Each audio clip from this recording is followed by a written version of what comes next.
Welcome to When Was It, What Is It, where we discuss past and present events that have and are shaping the world. If you've got questions, we've got answers. Today, we're going to discuss 5 weird facts about the Middle Ages you probably didn't know. Number 1, eels were sometimes used as currency. Eels were once used as a form of rent or tribute in medieval England. This may sound unusual to us today, but various kinds of produce and livestock were used as payment in feudal societies, reflecting the agrarian economies of those times. Eels were particularly abundant in the fenlands of eastern England and other wetland areas. They were a valuable source of protein, especially during the winter months when other sources of fresh meat were scarce. There are records in the Domesday Book, a great survey of England completed in 1086, that show landholders receiving rents in the form of eels annually. There's even a record of someone having paid for land in the Fenlands for 26,275 eels. It is worth noting that while eels might be one of the more unusual forms of payment mentioned in historical documents, they were part of a broader system where rents could be paid in kind with various goods, from grain to livestock, depending on what was abundant and valuable in a particular region. Number 2, shoes were extremely pointy. Yep, during the Middle Ages, a particular style of shoe with an extremely long pointed toe became fashionable among the European nobility. These shoes were known as poulaines or krakows, named after Krakow, Poland, where the style was believed to have originated. The length of the toe was often an exaggeration, and in some cases, the points of the shoes were so long that they had to be attached to the knee with chains or strings to help the wearer walk. The length of the toe was seen as a status symbol. The longer the toe, the higher the status of the person wearing them. However, it should be noted that not everyone in society wore these elongated shoes. They were mainly a fashion of the elite. By the end of the 15th century, this fashion began to wane. Moreover, at various points, these shoes were subject to regulations or even bans due to their impracticality, or because they were seen as a sign of vanity. There were instances where the English monarchy restricted the length of the toe based on one's social status. Like many fashion trends throughout history, the extreme design of poulaines represents the lengths, quite literally in this case, people will go to make a statement or to adhere to the popular styles of their era. Number 3. Animals could be convicted of crimes. In the Middle Ages and even into the early modern period, animals were occasionally put on trial for various crimes, often in formal legal settings. These animal trials might seem bizarre by today's standards, but they took place within a cultural and religious context that viewed animals, especially larger ones, as capable of moral intent and therefore liable to punishment. Reasons for trials? Well, animals, most commonly pigs, were often accused of killing or injuring humans. But insects like locusts or weevils could also be tried for destroying crops. Rats might be prosecuted for eating stored grain. The idea was to seek justice and deter other animals from committing similar acts, as strange as that may sound to us today. Types of trials. There were 2 general types of animal trials, secular and ecclesiastical. Secular trials usually took place because an animal had caused harm or death to humans. Ecclesiastical trials, on the other hand, were conducted by the church and were usually against groups of pests like insects or rats for destroying crops or food supplies. Punishments.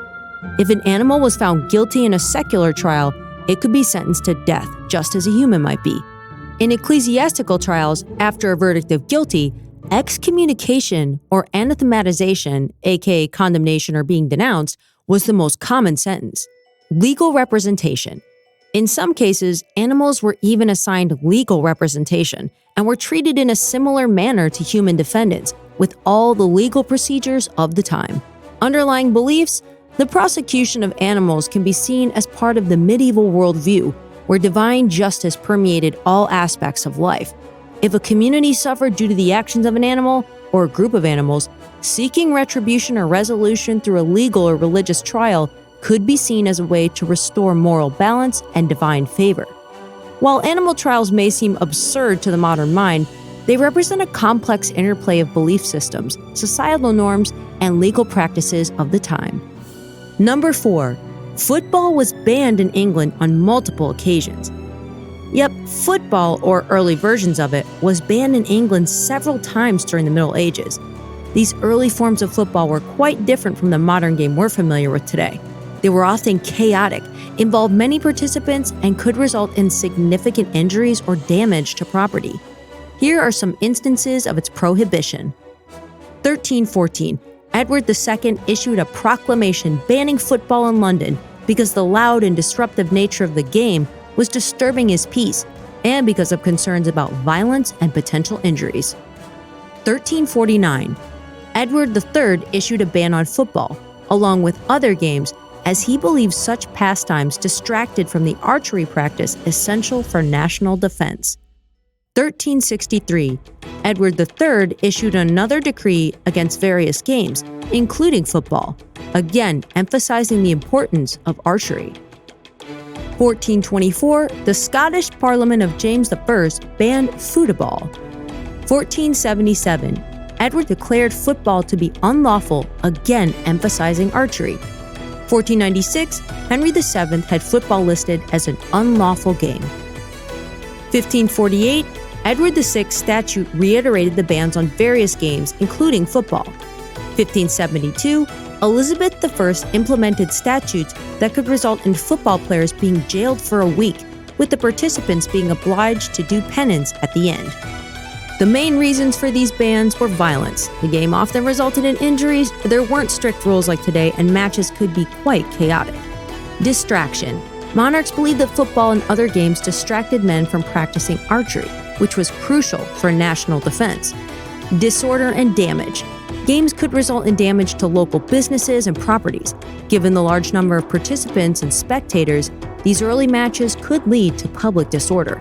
By the 17th century, with the rise of more organized local football games and the establishment of other forms of entertainment, outright bans on football became less common. However, the evolution to the modern, more regulated version of football took several more centuries.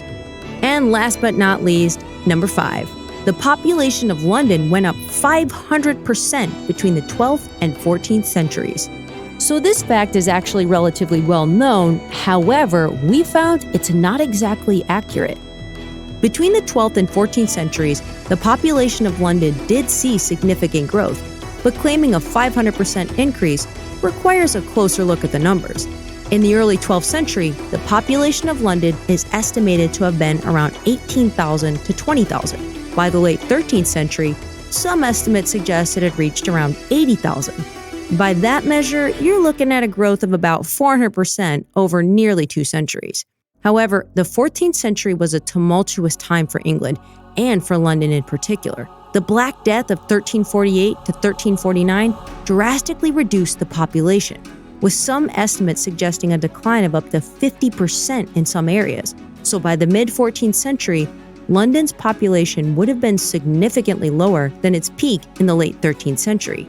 Given the estimates and considering the major events, while London's population did grow substantially between the 12th and 13th centuries, saying it grew by 500% by the 14th century might be an overestimate, especially when you factor in the catastrophic impact of the Black Death. The exact numbers are hard to pin down, and various historians might offer slightly different figures based on their sources and interpretations. Either way, that's a pretty big boom. Well, that's all we got for now. Like and subscribe for more content like this. If you have any questions or there's videos you want us to make, drop it in the comments and we'll get right on it.